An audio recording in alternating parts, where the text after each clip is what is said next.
Matthew Stafford and the Rams are coming off of a bye week this past week. Stafford has been battling a thumb injury on his throwing hand, but he seems to be trending in the right direction for a Week 11 return.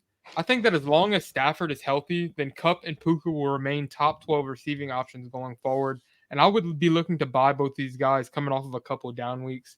In longer formats like Dynasty, I would actually be looking to sell both these guys because I think Stafford is going to be on his way out soon. What do you guys think? What's your outlook for Puka and Kupp coming off the Stafford return? I think they go about pretty much right back to where they were at. They're going to be hyper targeted, both of them. Stafford loves both of them. They're all in the breakfast club together with Stafford in the mornings. I think, well, if Stafford's healthy, I think that they're going to be just fine. If Stafford comes back and he looks like he's still hurting and isn't playing up to what he normally does this season, I'd be concerned. But I mean, we're going to see. But I'd feel good. I'd feel good.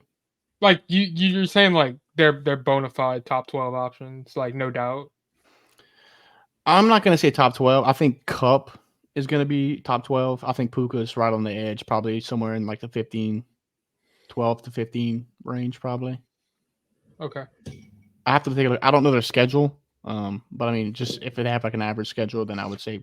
I mean, Kupp's I feel like 12, Puka's 12, 15.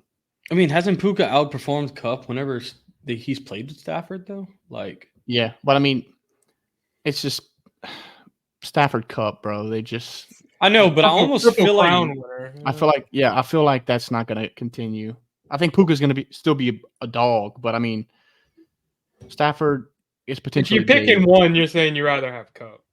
Yeah, for sure. I almost feel it's crazy, but I almost feel like Puka's the safer play of the two. Like, because I could see, not to say that Kupp won't have his moments, but I almost feel like Stafford's finally getting comfortable. You know, like last year was his first year, or not last year, but the year before, whenever Kupp had that big season, it was like his first year. So like, it was a lot of learning and stuff going on. I feel like now he's established he's comfortable with Puka.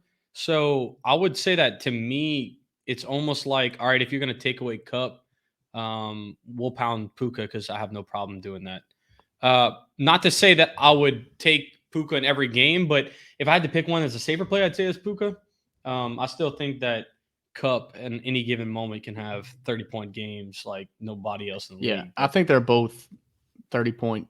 Like they have that potential to drop 30, 35 every game. Yeah. Either one. Do you think the owners who have him are panicking right now? Who? Like who own Kupp or Puka? Like coming off these past couple weeks, like they were panicking from these past weeks, but now that Stafford's coming back, I think they feel good and they're excited to have Stafford back for sure. Yeah, I mean, I'm still not nervous per se, but like I'm still kind of like on the fence with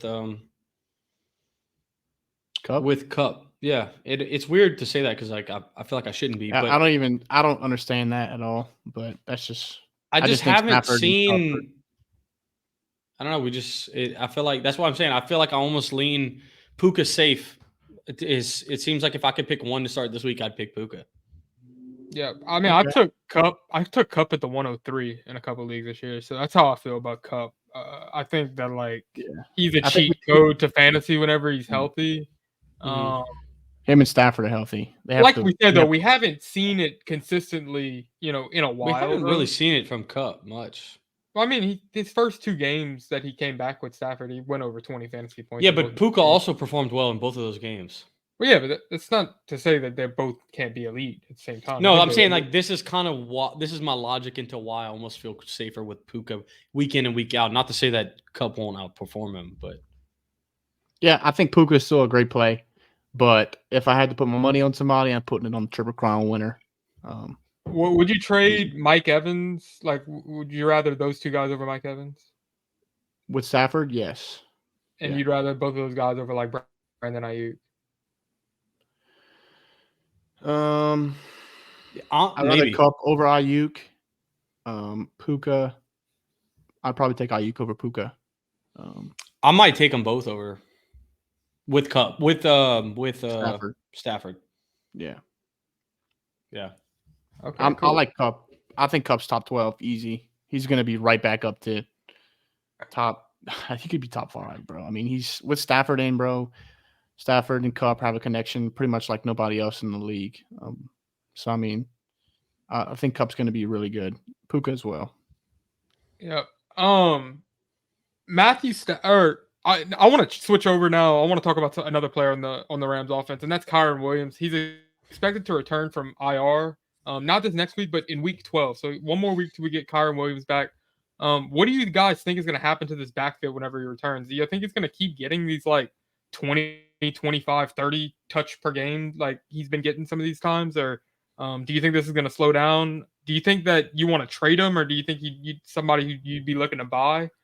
What do y'all think about Kyren Williams? To me, it's a little cloudy. I don't know if he's going to be able to go back to what he was doing, so it's kind of hard for me to give a take at this point. I have Kyren Williams in pretty much all my leagues. I've been holding him since he's got hurt, so I'm excited for him to be back. He's eligible to come back in week 12, so he still has to sit out this week. With that being said, his first week back, I could see him splitting shares with whoever they decide to keep, whether it's Darrell Henderson, Ronnie Rivers, or someone else in there. But I don't think any other back that they've put in so far has looked good enough to earn a role for the rest of the year. So I think maybe not the first week back, but definitely moving forward after week 12, I think Kyren goes back to what his pre-injury self was. So you think like top 8 type of guy, like a Yeah. league winning type of value? Yeah. If Stafford's healthy. If Stafford's not healthy, Kyren falls. This whole fantasy team on the offense depends on Stafford. Even if he's in there and if he looks like he's still hurting, I mean, it's going to hurt everyone. And as crazy as it sounds, I completely agree with what you're saying. Like, Stafford is the key to this whole puzzle. With that being said, as many high performers from a fantasy perspective that they have in that offense between Kyren Williams, between Puka, between Kupp, even their tight ends sometimes are like good fantasy plays. I don't think the guy who's giving them the ball, Stafford, I don't think Stafford is really even a startable option, even though he's supporting all these high-end fantasy options. What do you guys think about Stafford? Like, is Stafford a top 12 quarterback from a fantasy? I don't think I can say that, but it's crazy because of what he's doing. He's not top 12, but he's definitely going to be a streaming option going forward. If you have some bench space and you have a shaky quarterback, maybe you drafted Trevor Lawrence, maybe you drafted Fields, guys like that, and you have enough bench room to be able to fit another quarterback, I think Stafford would be a decent guy to pick up that would still be on the waivers since he's been hurt. Yeah. I think he'd be a good guy to put in some weeks streaming just because of how high scoring their offense will be and how productive it will be from a fantasy perspective with Stafford back in healthy. So yeah, I mean, let's face it, like even Stafford being one of the older guys in the league, he's still one of the best quarterbacks in the league. Like, yeah, no doubt. So yeah, I think it's kind of like a progression we've seen with like most elite quarterbacks, like minus Tom Brady, because I feel like he got even better towards his later years in fantasy. But like these really good quarterbacks who distribute the ball well and get a lot of guys involved. That's the thing, though. I feel like a lot of these other quarterbacks, you think Brady, he had like he had a couple guys late in his career, especially when he got to the Bucs. And then you look at like Drew Brees, like he was able to support Mike Thomas at a high level, but they never really had to support all these different guys, like Stafford has had to do. Stafford has an arsenal. Yeah. But it's just like you said, it is interesting that he can support so many different things and not be as fantasy relevant as you would expect, Yeah, he can have 2 receivers who go over 100 yards, and he's still going to have a pretty mid fantasy day somehow. I don't know. And a lot of that goes to Kyren has been very involved, I feel like, at the goal line, Yeah, he's been scoring a lot of rushing touchdowns when he's out there. Yeah, so I mean that eats into it too, As far as like from a real life perspective, he hasn't necessarily looked as good as he's been in fantasy. With that being said, he has looked good some games, but Sean McVay and the Rams coaching staff, for some reason, like they love the kid. So I mean, that's the only reason why I feel so confident that he's going to come back and take over his workload that he had. Also, due to the guys that they brought in to take his spot whenever he was hurt, none of them really shined. So I think he's going to go right back in and be a stud. Yeah, like from a straight up talent perspective, there's a lot of guys I'm taking over Kyren, but it's like completely different when it comes to fantasy. Yeah. Cool.